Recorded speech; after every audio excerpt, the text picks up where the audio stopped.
Isu makan babi sering jadi persoalan dalam kalangan umat Kristen. Karena di dalam perjanjian lama ada pelbagai hukum yang melarang untuk makan babi. Dan ini menimbulkan suatu persoalan. Apakah orang Kristen dibenarkan makan babi atau dilarang untuk makan babi? Hari ini saya mau kongsikan jawaban saya kepada kamu semua. Dari kitab suci, kita tahu bahwa bangsa Israel adalah umat pilihan Allah, di mana melalui bangsa itu Kristus yang kita kenal sebagai Yesus akan lahir. Seperti yang dikatakan Allah kepada Abraham di dalam Kejadian 12, bahwa melalui keturunan Abraham seluruh bangsa akan diberkati. Dan inilah rancangan Allah sejak semulanya, bahwa Kristus akan lahir dari keturunan Abraham, yaitu bangsa Israel. Tetapi masalah ketika Allah berurusan dengan bangsa Israel adalah ini. Bangsa Israel adalah satu-satunya bangsa yang menyembah Allah yang sejati, Yahweh. Dan mereka tinggal di tengah-tengah bangsa yang lain yang menyembah Allah-Allah yang lain. Persoalannya adalah bagaimana Allah dapat melindungi bangsa Israel daripada bangsa-bangsa ini. Karena kalau bangsa Israel sempat bercampur dengan bangsa lain, lalu terpengaruh dengan kepercayaan mereka, ini akan mengganggu rancangan Allah tentang kelahiran Yesus dari bangsa Israel. Berbalik kepada soalan tadi, bagaimana Allah dapat melindungi bangsa Israel daripada bangsa-bangsa lain? Jawabannya adalah melalui hukum-hukum Allah. Di dalam perjanjian lama, Allah memberikan kepada bangsa Israel pelbagai hukum, bahwa bangsa Israel tidak boleh makan seperti bangsa lain. Mereka tidak boleh makan babi, unta, arnab, dan sebagainya. Bangsa Israel bahkan tidak boleh berpakaian seperti bangsa lain. Bangsa Israel tidak boleh memasak seperti bangsa lain. Mereka tidak boleh makan daging beserta susu. Bangsa Israel juga tidak boleh bekerja pada hari Sabat. Poinnya adalah melalui hukum-hukum ini Allah sedang mempersiapkan suatu bangsa yang kudus, yaitu bangsa yang terpisah dan berbeza daripada bangsa-bangsa yang lain. Hukum-hukum ini berfungsi sebagai batas pemisah antara bangsa Israel dan bangsa-bangsa lain.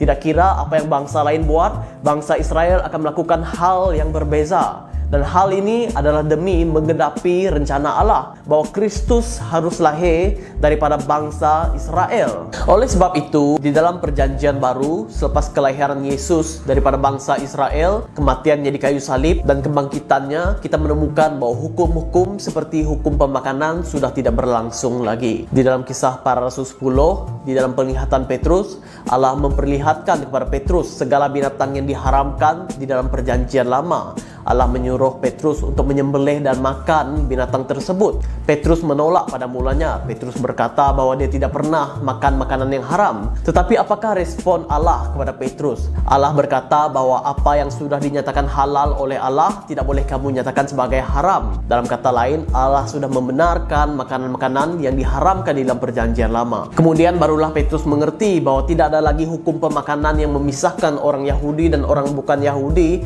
di dalam perjanjian baru. Bahkan mereka diperintahkan untuk pergi kepada seluruh bangsa. Itulah amanat agung Yesus. Oleh sebab itu kita menemukan nanti Petrus akan memberitakan Injil kepada Cornelius, orang yang bukan Yahudi. Hal yang sama yang kita temukan dalam Markus bab ke-7, ketika orang Yahudi mempermasalahkan tentang hal tidak membasuh tangan sebelum makan. Yesus berkata bahwa sesuatu dari luar yang masuk ke dalam diri seseorang tidak akan membuat orang itu najis. Tetapi sesuatu yang jahat yang keluar dari hati orang, itulah yang membuat dia najis. Kita tahu bahwa poin Yesus adalah hal pembasuhan tangan tidak akan membuat kamu najis, tetapi hal yang keluar dari hatimu itulah yang membuat kamu najis. Tetapi Markus di bawah pimpinan Roh Kudus menuliskan ulasannya mengenai kata-kata Yesus.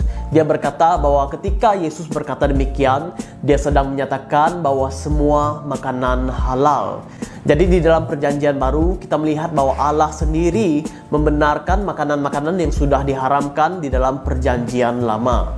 Jika saudara tidak mau makan babi atas dasar kebersihan, itu terpulang ke saudara, saudara bebas untuk melakukannya. Tetapi kamu tidak boleh membuat satu hukum bahwa semua orang harus berbuat demikian. Sebelum kita mengakhiri hal ini, adalah baik untuk kita mengingat kata-kata Paulus, bahwa kerajaan Allah bukanlah soal makan dan minum, tetapi soal perbenaran dan kesejahteraan serta kegembiraan dalam Roh Kudus.